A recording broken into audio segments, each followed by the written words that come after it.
Hey guys, can you believe we're actually doing this? I mean, who would have thought that the leaders of the free world would one day be sitting here, controllers in hand, ready to take on the Mushroom Kingdom? I thought I left my gaming days behind in the 90s when I was dominating those arcade machines. Haha, yeah, Barack, that's pretty crazy. But it's actually a lot of fun. Never really thought about doing something like this before. Oh, come on, honey. It's all about trying new things, even if it involves virtual plumbers and mushroom power-ups. Plus, I heard Super Mario Brothers can be a great stress reliever. I could use a little stress relief after all those vegetable garden campaigns. Absolutely, Michelle, but let me tell you, I'm the best at Mario.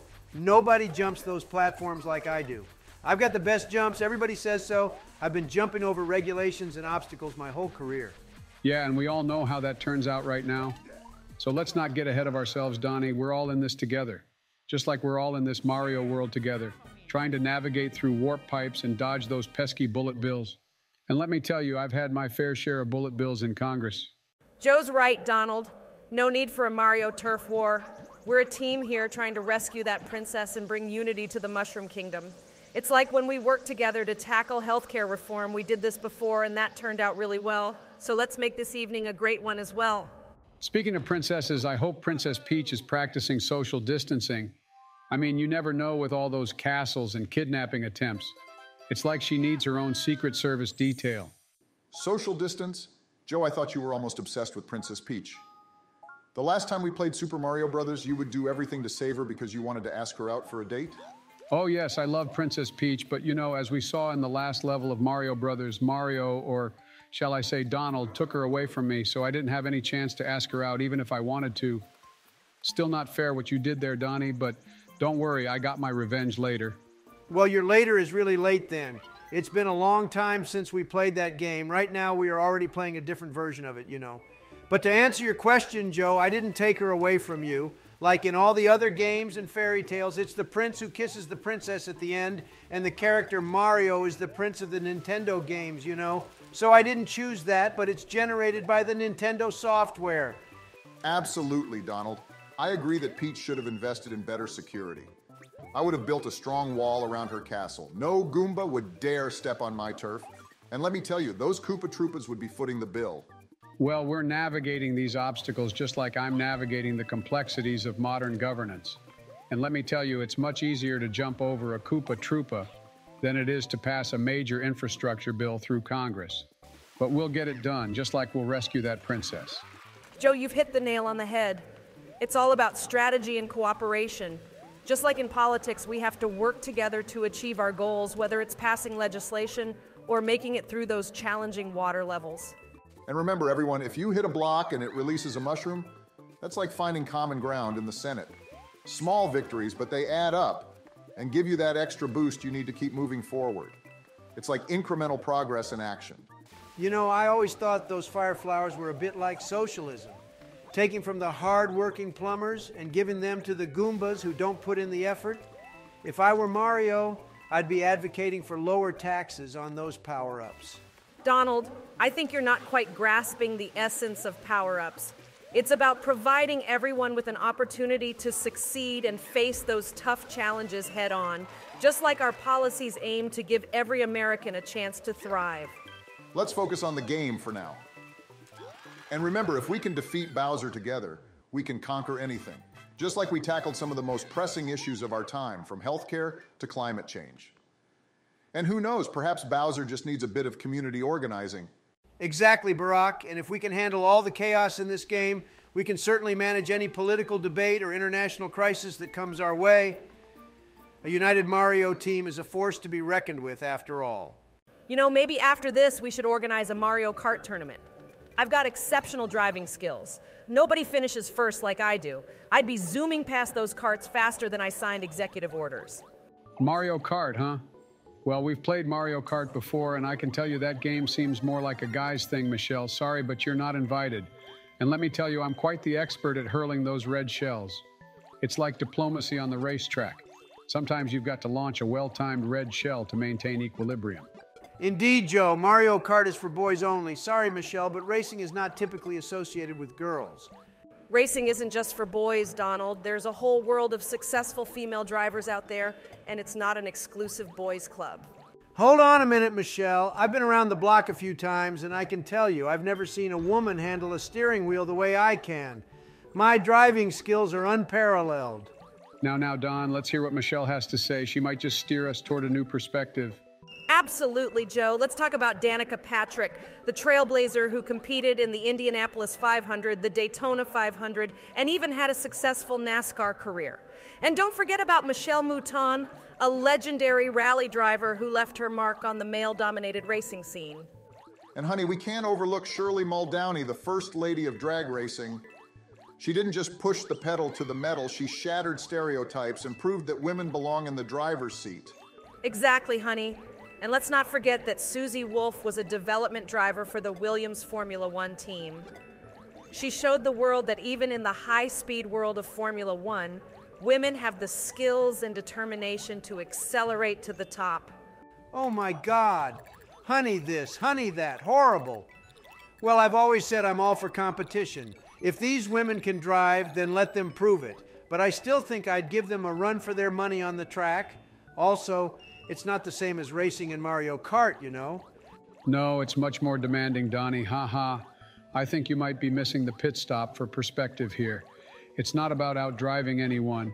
It's about recognizing that women can excel in traditionally male-dominated fields, whether it's politics or racing. Exactly, Joe. So, gentlemen, the next time you're in the driver's seat of Mario Kart, remember that it's not just for boys. Women have the skills, the strategy, and the determination to race alongside anyone. Michelle, honey, you're absolutely right. It's a lesson we can apply both in our gaming session and in our approach to the real world. Let's embrace diversity and recognize that success knows no gender. Exactly, honey. Just like Mario Kart, life is full of twists, turns, and unexpected challenges. So, gentlemen, let's rev up those virtual engines and show that we're all ready to break down barriers, whether it's on the digital racetrack or out in the world. Who knows which game offers the most immersive virtual world? Oh, I've got to jump in here first. Have you all tried The Sims? I mean, where else can you experience the excitement of virtual life, from finding a job to deciding how many bathroom breaks you need? The Sims, huh? I'm a big fan of construction, you know. That's why I'd say Minecraft takes the prize. I've built some impressive virtual towers. You wouldn't believe the architecture, folks. Well, I've got to say Red Dead Redemption 2. It's like stepping into a Wild West adventure. Plus, it's got horse riding, and I've been known to ride my fair share of trains. How would you know that, Joe? I thought you had less experience with online games, but it seems like you know enough. Maybe that explains why you're always staying up late. Probably because you're gaming every night, sneaky grandpa. But you know, I'm leaning towards The Legend of Zelda, Breath of the Wild. It's like stepping into a fantasy world with stunning landscapes. And let's face it, after years in politics, I could use a bit of sword-swinging action. That's an unfounded accusation that can't be proven with facts, Barack. And what do you mean by staying up late? I always stay awake during working hours, unlike you. I'm a professional. Honey, sword swinging might be the only exercise we get these days. But Minecraft as the most convincing virtual world?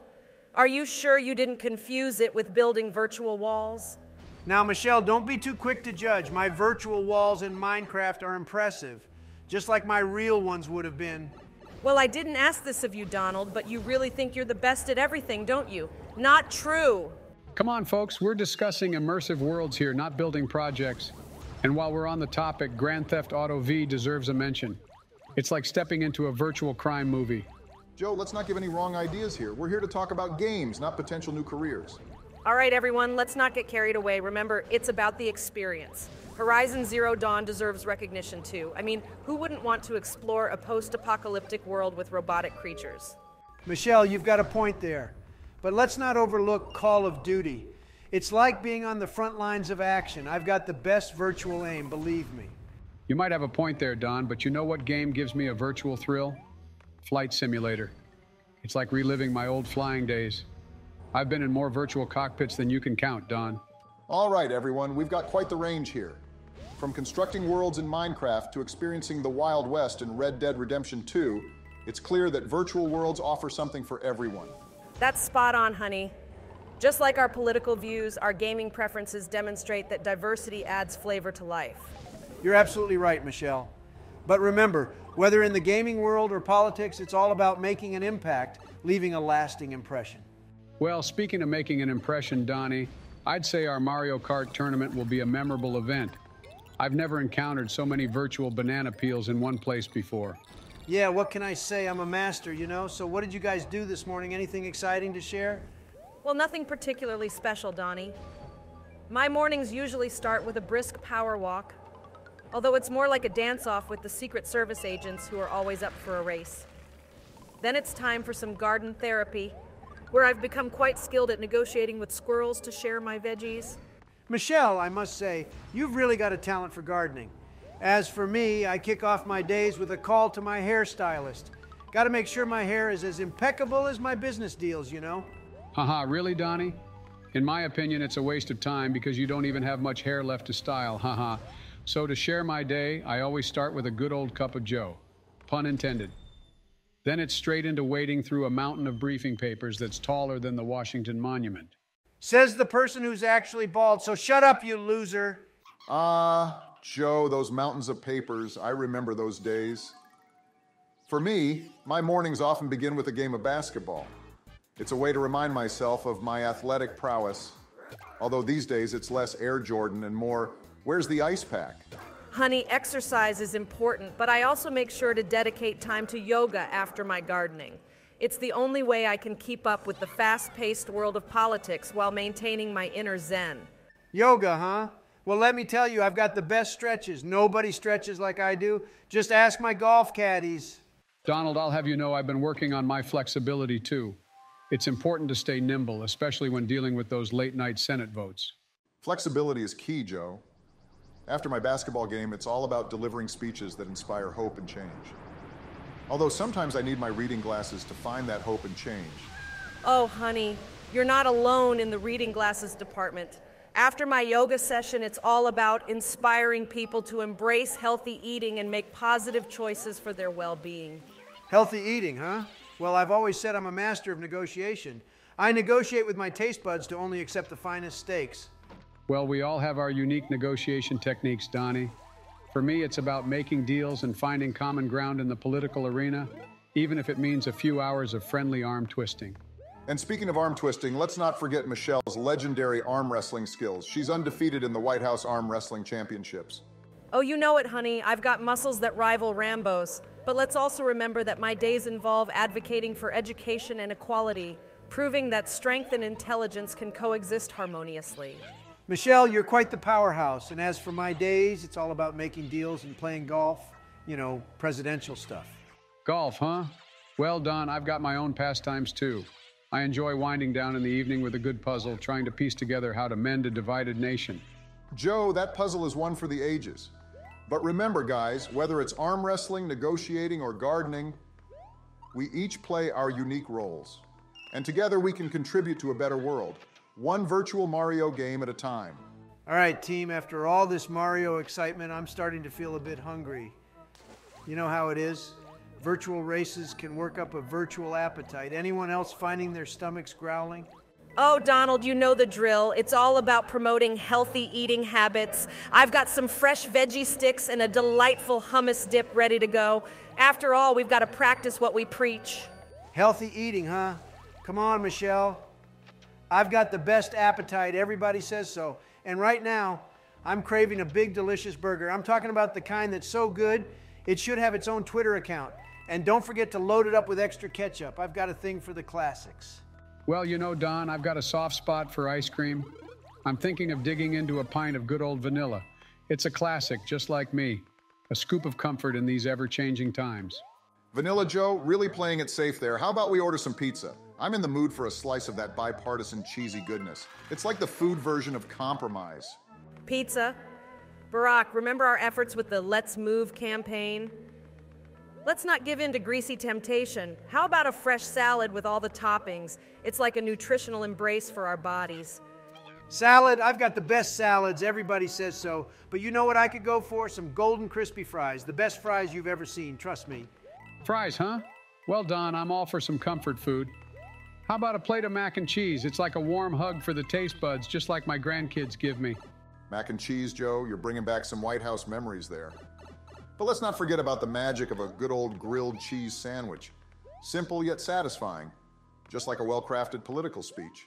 Grilled cheese, Barack, come on. Remember our efforts to promote balanced nutrition and whole grains? I'm leaning more towards a hearty vegetable stir-fry with brown rice. It's like a culinary symphony of colors and flavors. Vegetables, huh? Well, Michelle, I've always said I'm the best at eating. Everybody says so. But you know what? I could really go for a giant, tremendous burrito right now. I'm talking about a burrito so huge it could solve world hunger. Burrito sounds like a plan, Donnie, but you know what's good for the soul? A plate of chicken and waffles, sweet and savory, just like a political compromise, a little bit of both to keep everyone happy. Chicken and waffles, Joe. You're making me hungry for some comfort food. How about some good old-fashioned spaghetti and meatballs? A taste of Italy without the need for a passport. Spaghetti and meatballs? Barack, I'm not having it. Stop. We're straying from our commitment to healthy choices here. Let's aim for a wholesome compromise. How about a quinoa salad with grilled chicken and a variety of colorful veggies? It's a meeting of flavors and nutrition. Quinoa again, Michelle? Well, let me tell you, I've got the best grains. Everybody says so. But you know what you can't resist? A towering, fantastic cheesecake. The best dessert you've ever seen, and I know a thing or two about the best. Cheesecake, huh? Well, Donnie, I'm all for dessert. How about a good old slice of apple pie? It's as American as, well, apple pie, and it's been fueling my policy debates for years. Apple pie, Joe? That's a classic choice. I love it. And honey, it has apples. But speaking of classics, let's not forget about the power of a chocolate chip cookie. It's like a little bit of joy in every bite, and it's definitely the secret to my calm demeanor. All right, gentlemen, let's wrap this up with a compromise. How about a fruit salad with a drizzle of chocolate sauce? It's the best of both worlds, healthy and indulgent, just like our approach to policy making. Fruit salad with chocolate sauce? You know what, Michelle? I like the way you think. I've always said you've got tremendous ideas, just like my business acumen. Yeah, that opinion about your business acumen, we don't share that. But thanks for the compliment, Donald. Well, friends, we've officially wrapped up our Super Mario Brothers Deluxe U game night. What do we say we take a moment to reflect on the fun we had and maybe jot down a few notes for improvement next time? I'll start. Can I just say watching Joe repeatedly jump into bottomless pits was a highlight. It's like he's diving headfirst into bipartisanship, one pitfall at a time. Jumping into pits, huh? Well, I've always been great at avoiding pits. Everybody says so. But I learned that Mario is a true style icon. That red cap, it's like his version of my signature hair. Well, Donnie, let me tell you, those pits were a real challenge. But I also realized that teamwork is key, whether it's rescuing Princess Peach or navigating the political landscape. We need each other to succeed. Joe, you're absolutely right. And speaking of teamwork, we could improve our coordination. I mean, that time we all accidentally jumped at the same Goomba was the epitome of policy miscommunication. Coordination, honey, I agree. And let's not forget about our Yoshi riding skills. If I had a Yoshi for every time we accidentally ditched one off a cliff, I'd have an army by now. Yoshi, huh? Well, I've always been good with animals. Everybody says so. But I've learned that collecting coins is like collecting votes. The more you have, the better you're doing. And who doesn't love a treasure trove? Coins and votes, Don? I can't argue with that logic, but you know what? We should work on our power-up management. It's like handling policy decisions. Sometimes you save them for the right moment. Joe, that's a solid point. And let's not forget about our reaction time. I mean, that time we all walked right into Bowser's fire breath. It was like we were trying to get an up-close view of the opposition. Reaction time, agreed. But I've learned that staying positive is essential. Even when the lava is rising and the platforms are disappearing, a can-do attitude is like a warp pipe to success. Positive attitude, Michelle? Well, I've always had the best attitude. Everybody says so. But I think we should schedule breaks for strategy discussions. You know, like my famous executive time. Strategy breaks, huh? Well, Don, that's a great idea. It's important to huddle up and recalibrate our approach. Just like in politics, a well-timed pause can make all the difference. Joe, you've hit the nail on the head. And speaking of recalibrating, let's remember to be gracious winners and losers. I mean, the victory dances were memorable, but I think we can tone down the robot dance just a bit. Gracious winners and losers, Barack. Let's also consider introducing some new challenges for our next game night. Maybe a custom level where we have to navigate through a maze of policy decisions. Custom levels, huh? Well, I've always said I'm great at creating things. Everybody says so. But we should also prepare some post-game speeches. After all, we're world leaders, and a few words of victory or concession go a long way. Post-game speeches, Donnie, you're absolutely right. It's all about unity and sportsmanship. And speaking of unity, can I just say that even though we were in competition, I felt a sense of camaraderie that we can bring to the real world too. Joe, that's the spirit. These game nights are a reminder that even as leaders with differing perspectives, we can come together, have fun, and learn from each other. And who knows, maybe our virtual adventures will inspire some real-world progress too. All right, thanks for this night, guys. I'm about to go offline and take a break from the game. See you all later in a new round. Yes, it was lovely again. See you later, everyone, and thanks to all our viewers for the support. Let me tell you, folks, it's an incredible feeling to see all of your wonderful comments pouring in. Your feedback is truly fantastic, and I want to express my tremendous gratitude to each and every one of you. We've got the best viewers, believe me. I've always said we have the smartest and most engaged audience, and your comments prove it. From your insightful insights to your tremendous takes, you're making this a tremendous experience for me. It's truly a privilege to have your support, so from the bottom of my heart, thank you. Thank you for tuning in, thank you for your feedback, and thank you for being the incredible viewers that you are. Let's keep making this platform great together. Catch you later, everybody. Stay fantastic.